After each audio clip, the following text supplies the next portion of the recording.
মাসিক রাশিফল মে মাস 2025 আজকে কন্যা রাশি সম্পর্কে তুলে ধরব। কন্যা রাশির এই মে মাস অতি গুরুত্বপূর্ণ মাস হতে যাচ্ছে।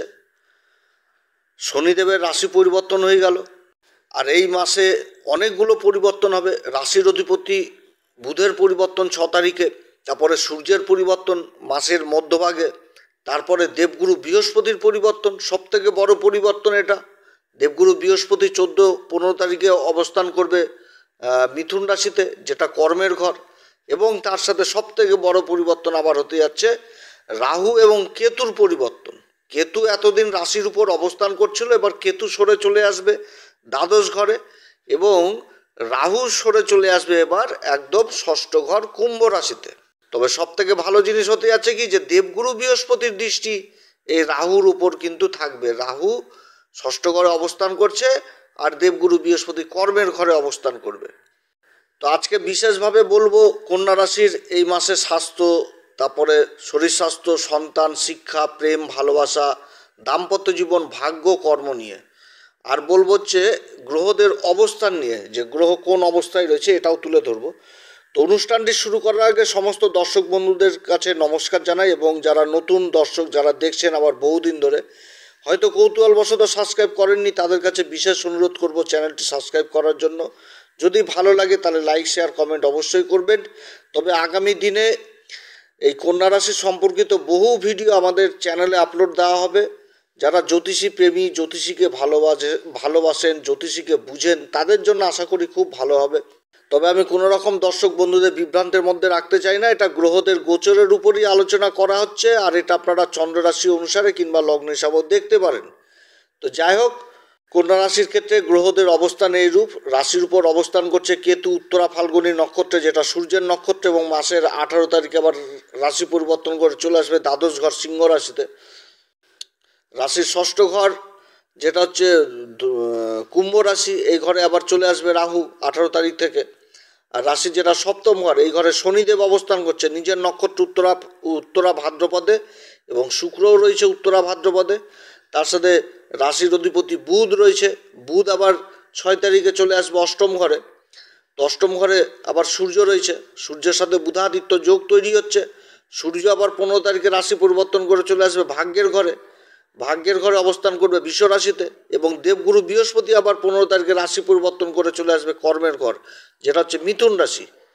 এবং অপরদিকে মঙ্গল আবার লাভের ঘরে অবস্থান করছে, যেটা হচ্ছে কর্কট রাশি। মঙ্গল কিন্তু নীচ অবস্থায় রয়েছে, এবং মঙ্গল 13 তারিখ থেকে 13ই মে থেকে আবার ওই বুধের নক্ষত্র অশ্লেষা নক্ষত্র অবস্থান করবে লাভের ঘরে। তো মঙ্গল তো কারক গ্রহ না এই কন্যা রাশির ক্ষেত্রে। মঙ্গল হচ্ছে তৃতীয় ঘর এবং অষ্টম ঘরের অধিপতি হয়ে লাভের ঘরে অবস্থান করবে, কিন্তু নক্ষত্রটা আবার অশ্লেষা নক্ষত্র, যেটা হচ্ছে বুধের নক্ষত্র পেয়ে যাবে 13 তারিখ থেকে। তার আগে পর্যন্ত থাকবে পুষ্যা নক্ষত্র, যেটা হচ্ছে শনিদেবের নক্ষত্র। তো যাই হোক, এরকম হচ্ছে গ্রহদের অবস্থান, নক্ষত্রগত অবস্থান বললাম।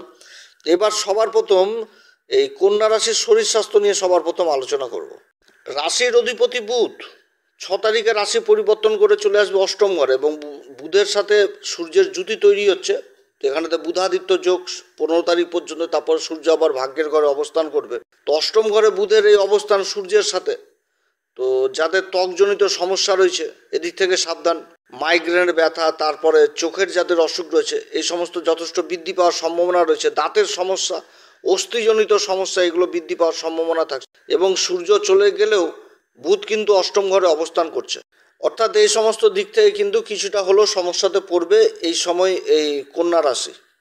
এছাড়া নিজের খাওয়া দাওয়ার উপরও বিশেষ খেয়াল রাখতে হবে, কারণ রাশির উপর দৃষ্টি পড়ছে আবার, যেমন শুক্র, তারপরে রাহুর দৃষ্টি পড়ছে, শনির দৃষ্টি পড়ছে। আর রাশির অধিপতি অষ্টম ঘরে অবস্থান করে তার সপ্তম দৃষ্টি পড়ছে রাশির দ্বিতীয় ঘর। খাওয়া দাওয়ার বিচার করা হয় দ্বিতীয় ঘর থেকে, যেহেতু মিত্র দৃষ্টি পড়ছে, তো যার জন্য খাওয়া দাওয়ার দিকে বিশেষ খেয়াল রাখতে হবে। বাইরের ফাস্টফুডজনিত খাবার বর্জন করাই উচিত, এবং সময় মতো খাওয়া দাওয়া এবং শরীরচর্চা অবশ্যই করা উচিত। সন্তান এবং শিক্ষার দিক থেকে এই মে মাসের মধ্যভাগ পর্যন্ত যথেষ্ট ভালো দেখাচ্ছে। দেবগুরু বৃহস্পতির দৃষ্টি থাকছে পঞ্চম ঘরে। শিক্ষার দিকে যেরকম প্রাথমিক শিক্ষার দিক থেকে যথেষ্ট ভালো হবে, উচ্চশিক্ষার দিক থেকেও যথেষ্ট ভালো হবে এই সময়কালে এই কন্যা রাশির। এবং পরবর্তীতে যখন বুধ রাশি পরিবর্তন করে অষ্টম ঘরে আসবে, বুধাদিত্য যোগ এই সময়কালে তৈরি হবে। আবার সূর্যও সরে চলে যাবে, ভাগ্যের ঘরে অবস্থান করবে। দেবগুরু বৃহস্পতি কর্মের ঘরে অবস্থান করবে। তো যারা গভীর শিক্ষা অর্জনের জন্য বাইরে যাওয়ার চেষ্টা ভাবনা করছেন, চিন্তা ভাবনা করছেন, তাদের জন্য যথেষ্ট ভালো। উচ্চশিক্ষার জন্য, গবেষণার কাজে যারা যুক্ত রয়েছেন, রিসার্চ জাতীয় বিদ্যা, ডক্টরেট যারা করছেন কোনো বিষয়ের উপর, পিএইচডি করছেন, তাদের জন্য যথেষ্ট ভালো। এছাড়া যারা স্কলারশিপের জন্য চেষ্টা করছেন তাদের জন্যও ভালো, প্রাথমিক শিক্ষার্থীদের জন্যও ভালো, এছাড়া উচ্চ শিক্ষার্থীদের জন্য যথেষ্ট ভালো সময় এই কন্যা রাশির ক্ষেত্রে। মেডিকেলের সাথে যারা যুক্ত রয়েছেন, ডাক্তারি নিয়ে পড়াশোনা করছেন, তাদের আবার মানে যাত্রা হবে, বিদেশ যাত্রা হওয়ার প্রবল সম্ভাবনা থাকছে। কন্যা রাশির ক্ষেত্রে প্রেম ভালোবাসার জায়গাটা কিন্তু যথেষ্ট ভালো দেখাচ্ছে এবার, কারণ যখনই রাহু সরে চলে আসবে 18 তারিখের পর থেকে, তো রাহু তো এখন যে অবস্থাতে রয়েছে, তো সেই অবস্থাতে কোনো একটা মানে যে ভালো কাজ করতে পারবে সেই ক্ষমতাটা নাই, ডিগ্রির দিক থেকে দুর্বল রয়েছে। রাহু সরে চলে আসবে, আর এদিকে ওই ঘরে শুক্র আর শনি অবস্থান করবে, আর বুধ তো চলে আসছে অষ্টম ঘরে, তারপরে বুধের পরিবর্তন, সূর্যেরও পরিবর্তন হয়ে যাবে। তো প্রেম ভালোবাসার জায়গাটা যথেষ্ট ভালো, কারণ পঞ্চমপতি শনি এইখানটাতে অবস্থান করবে একদম উচ্চ শুক্রের সাথে। এবার দুজনে তো হচ্ছে পরম মিত্র। এই জায়গাটাতে প্রেম ভালোবাসার জায়গাটা কিন্তু যথেষ্ট ভালো দেখাচ্ছে এই কন্যা রাশির ক্ষেত্রে। এবং যদি কোনো রকম প্রণয় ঘটিত কোনো ব্যাপার থাকে, তাহলে সেটাও কিন্তু বিবাহের মানে আসর পর্যন্ত গড়াবে, এরকমও কিন্তু উঠে আসছে এই সময়। কারণ দেবগুরু বৃহস্পতি আবার ভাগ্যের ঘর থেকে কর্মের ঘরে চলে আসবে, এবং কেতুও কিন্তু রাশির উপর থেকে সরে চলে আসবে। কন্যা রাশির ক্ষেত্রে দাম্পত্য জীবনে যে একটা পরিবেশ ছিল বিগত মানে অনেক দিন ধরে, প্রায় 18 মাস ধরে যে একটা অশান্তির পরিবেশ তৈরি হয়েছিল এই কন্যা রাশির ক্ষেত্রে, রাশির উপর কেতুর অবস্থান, তারপরে আবার সূর্যের নক্ষত্র উত্তরা ফাল্গুনিতে অবস্থান, এবং এই যে রাহুর অবস্থান সপ্তম ঘরে, এই অবস্থানগুলো তো ভালো ছিল না। এবং এই রাহুর উপরে আবার নীচ মঙ্গলের দৃষ্টিও ছিল বিগত দিনে। তো বহু রকম সমস্যা কিন্তু এই দাম্পত্য জীবনে একসময় হয়েছিল।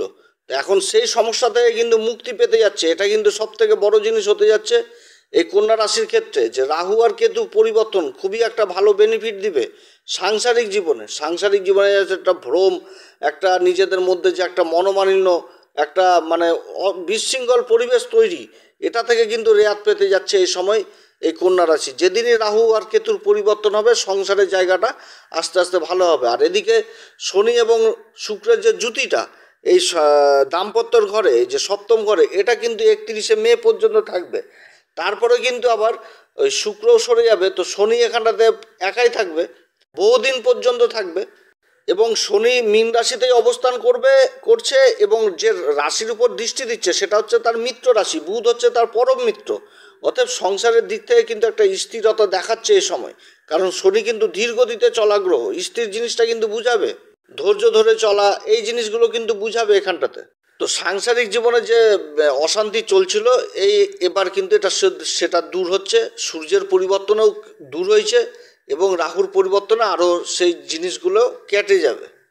এবং এই 2025-এ আবার সে বিবাহের যোগও কিন্তু তৈরি হচ্ছে, যখন দেবগুরু বৃহস্পতি একদম চলে যাবে হচ্ছে একাদশ ঘরে।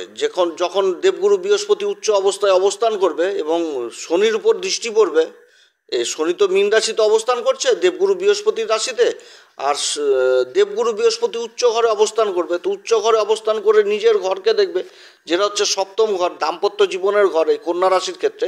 তখন কিন্তু বিবাহের প্রচুর সম্বন্ধ আসা চালু হবে, ইভেন এখন থেকেই শুরু হবে এই বিবাহের তোড়জোড় এই কন্যা রাশির ক্ষেত্রে। অর্থাৎ বহু কন্যা রাশির জাতক জাতিকাদের বিবাহের সম্বন্ধ আসা চালু হচ্ছে এই 2025-এ। আর এই রাহু আর কেতু সরে গেলেই যথেষ্ট ভালো ফল পেতে থাকবে দাম্পত্য জীবনে, যে একটা অশান্তির পরিবেশ সেটা কিন্তু এবার কাটতে থাকছে। কন্যা রাশির ক্ষেত্রে যদি ভাগ্য নিয়ে আলোচনা করি, তাহলে কি হচ্ছে যে রাশির অধিপতি অষ্টম ঘরে অবস্থান করছে, আর ভাগ্যের ঘরের অধিপতি হচ্ছে শুক্র। শুক্রের সাধারণ রাশি পড়ছে হচ্ছে বৃষ রাশি। তো বৃষ রাশির অধিপতি শুক্র রাশির সপ্তম ঘরে অবস্থান করছে, তা আবার শনির সাথে। শনি হচ্ছে পরম মিত্র, এবং রাহু রয়েছে, রাহু 18 তারিখ পর্যন্ত, তো রাহুর তারপর তো রাশি পরিবর্তন করবে। এবং দেবগুরু বৃহস্পতি ভাগ্যের ঘরে অবস্থান করছে, তারপরে তো চলে আসবে হচ্ছে মিথুন রাশিতে 14 তারিখ পর্যন্ত। দুই গুরুর মধ্যে স্থান পরিবর্তন হয়ে গেছে, এবং দুই গুরুরই দৃষ্টি পড়ছে রাশির উপর আবার কেতু অবস্থান করছে। তাহলে অনেক দিক থেকেই কিন্তু ভালো হতে যাচ্ছে। এবং এই যে গ্রহগুলোর কথা বললাম, যে দেবগুরু বৃহস্পতির পরিবর্তন, তারপরে হচ্ছে বুধের পরিবর্তন, সূর্যের পরিবর্তন, রাহু কেতুর পরিবর্তন, এটাতে কিন্তু ভাগ্য আরও চচ্চর করে ভালো হবে, খুব ভালো একটা পজিশন পেতে যাচ্ছে। মানে গ্রহদের মানচিত্র কিন্তু ওরকমই বলছে কন্যা রাশির ক্ষেত্রে যথেষ্ট ভাগ্যের উন্নতি রয়েছে। ভাগ্যের সঙ্গে যথেষ্টভাবে উচ্চ শুক্রের অবস্থান 31শে মে পর্যন্ত, মে মাস পর্যন্ত ভাগ্য চরম তুঙ্গে থাকবে এবং শনির সাথে অবস্থান করবে। তো শনি আর শুক্রের জুতিতে কি হয়, যে যত কর্ম তত লাভ, মানে এরকম পরিস্থিতি হয় যে যে কর্মটা কেউ করে 100 টাকা ইনকাম করবে, ওই কর্মটাই যদি শনি আর শুক্র জুতি এই সমস্ত জাতক জাতিকারা করে, ওই কর্মটা করে বেশি ইনকাম করতে পারবে। এই জুতির কিন্তু এরকমই প্রভাব, শুক্র আর শনির জুতির প্রভাব। এবং তার সাথে রাহু থাকছে, রাহুর সাথে শুক্রের জুতি এবং শনির জুতি। তাহলে কি হবে, যে কর্মক্ষেত্রে প্রতিভাও যেরকম উঠে আসবে, সেরকম একটা স্বপ্ন, অ্যাম্বিশন, এগিয়ে চলা। আর কর্মের অধিপতি শনি, তো শনি এই ঘরে অবস্থান করা মানে অনুশাসন জিনিসটা চলে আসবে। এবং তার উপর আবার কি সপ্তম ঘরটা হচ্ছে ব্যবসা বাণিজ্যের ঘর, রোজগারের আয় ইনকামের ঘর। তো কর্মের যথেষ্ট উন্নতির যোগই বুঝাচ্ছে। আর সপ্তম ঘরে পঞ্চমপতির অবস্থান, তো পঞ্চম ঘর থেকে কি দেখা হয়, বৃদ্ধি জিনিসটাকে দেখা হয়, লাভ জিনিসটাকে দেখা হয়। তাহলে কর্মক্ষেত্রে অবশ্যই লাভ জিনিসটা উঠে আসছে। এবং দেবগুরু বৃহস্পতি যখন আবার কর্মের ঘরে অবস্থান করবে, তারও একটা বিশেষ প্রভাব পড়বে। বিদেশ সংক্রান্ত কাজগুলো যথেষ্ট ভালো হবে। সূর্য আবার ভাগ্যের ঘরে অবস্থান করবে। ভূমি সংক্রান্ত কাজগুলো যথেষ্ট ভালো হবে, বিদেশ সংক্রান্ত কাজগুলো যথেষ্ট ভালো হবে, ইম্পোর্ট এক্সপোর্টের কাজ যথেষ্ট ভালো হবে, যারা বিদেশে যাওয়ার চেষ্টা করছেন তাদের কাজগুলো হবে। এ সময় শত্রুরা অনেক পিছনে সরবে। এই যে রাহুর যে অবস্থান হতে যাচ্ছে, খুব ভালো অবস্থান হবে। শত্রুরা একদম জাত হবে, শত্রু বহুদূর, বহু ক্রোশ, বহু মাইল দূরে চলে যাবে। এরকম কিন্তু তৈরি হচ্ছে কন্যা রাশির ক্ষেত্রে, যেটা কিন্তু ভালো পরিবর্তন। মোট কথা, মে মাসে কর্মক্ষেত্রে যথেষ্ট উন্নতি রয়েছে। যে কোনো কর্মেই ভাগ্যের সঙ্গ যথেষ্ট পাবে। উচ্চ ভাগ্য মানে ভাগ্যের অধিপতি উচ্চ অবস্থায় রাশির উপর দৃষ্টি দিবে। এর থেকে আর কি ভালো যোগ বলবো, যথেষ্ট ভালো যোগে কন্যা রাশির। সব দিক থেকে, সরকারি কর্ম হোক, বেসরকারি কর্ম হোক, কিংবা নিজের ব্যবসা বাণিজ্য হোক, বা কোনো ঠিকাদার প্রজেক্ট লাভের চেষ্টা করছেন, বড় বড় প্রজেক্ট, সব দিক থেকে, বিদেশি কর্ম হোক, ইন্টারন্যাশনাল কোনো কাজের চেষ্টা করছেন, সব দিক থেকে উন্নতির যোগ এই কন্যা রাশির এই সময় থাকছে। তবে যে ত্রিকোণে শনি অবস্থান করবে, শনি তো দীর্ঘদিন থাকবে। তো এইখানটাতে কিন্তু কাগজপত্রের হিসাব কিন্তু বুঝাচ্ছে যে কোনো কাজ করতে গেলে কাগজপত্র অবশ্যই মেনটেন করে করতে হবে। যে কোনো কাজ লাভ হলেও লিখে রাখতে হবে, খরচা হলেও লিখে রাখতে হবে, সমস্ত কিছুই কিন্তু কাগজ মেনটেন করে চলতে হবে এবং হিসাব করেই চলতে হবে। এই যে শনির উত্তরা ভাদ্রপদ নক্ষত্র, এখনও তো সেই ভিডিও দিইনি, ওখানটাতে বিশেষভাবে তুলে ধরবো যে উত্তরা ভাদ্রপদ নক্ষত্রে শনির কী ফল দিতে যাচ্ছে এই কন্যা রাশিকে, ধাপে ধাপে সব কিছু তুলে ধরবো। এবং এই যে শনির যে অবস্থান, যথেষ্ট ভালো অবস্থান, শুধু কাগজপত্র মেনটেন করে চলতে হবে যে কোনো ব্যাপারে। কাজে ধীর গতি অবশ্যই থাকবে। শনির দৃষ্টি থাকছে রাশির উপরে, কিন্তু শনি যে ফলটা দেয় এটা কিন্তু দীর্ঘমেয়াদী হয়। যেরকম ধীর গতি থাকবে, সেরকম ফলেও কিন্তু একটা ভালো প্রভাব থাকবে, দীর্ঘদিনের প্রভাব থাকবে। তো যাই হোক, ভাগ্যের দিক থেকে, কর্মের দিক থেকে যথেষ্ট ভালো। এই সময়কালে কন্যা রাশি প্রত্যেক দিন হনুমান চল্লিশা, বজরংবান, শ্রীরাম সীতার প্রণাম মন্ত্র সহকারে পাঠ করবেন। যারা গুরুর দীক্ষা নেননি, অবশ্যই গুরুর দীক্ষা নেবেন, কারণ গুরুই হচ্ছে এই কন্যা রাশির ক্ষেত্রে মেন। দুই গুরুই মেন। কেন্দ্রের দুটি ঘরের অধিপতি দেবগুরু বৃহস্পতি, ভাগ্যের ঘরের অধিপতি স্বয়ং হচ্ছে শুক্র, ধনসম্পত্তির ঘরের অধিপতি স্বয়ং হচ্ছে শুক্র। অর্থাৎ গুরুর আশীর্বাদ কিন্তু যথেষ্ট প্রয়োজন রয়েছে কন্যা রাশির ক্ষেত্রে।